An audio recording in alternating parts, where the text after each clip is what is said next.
Kagaya ko din ba kayo nahirap palitan ng ating map from scratch, right? Well, tignan nyo yung sa amin, no? Tinali na lang namin kung paano. Sa video to, papakita natin step by step, straightforward na tutorial kung paano natin siya papalit. Itong part na to yung pinakamahirap eh. So, diba? You can see, hindi pa natin makakabit yung ating bagong biling sponge. So, ang gagawin natin dito is, una, hanap muna kayo ng object na kahit anong object. Basta yung matulis yung tulis. Ang gagawin nyo po, ayan, ipapasok nyo dito to.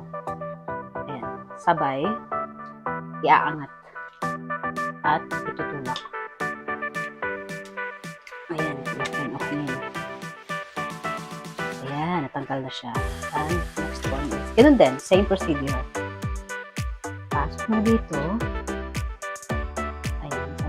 Tulak. Push. Yan. Diba? Easy. And then, ikakabit na natin ang ating bagong buli.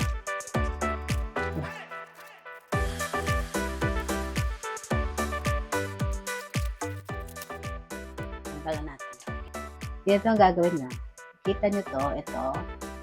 Ipapasok nyo yan dito. Ito, dito. So, ganito mangyayari. Ayan, diba? Sapat nyo yun dyan.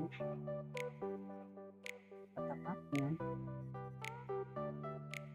Tulak nyo lang doon. Tulak nyo doon and then next one. Ganun din.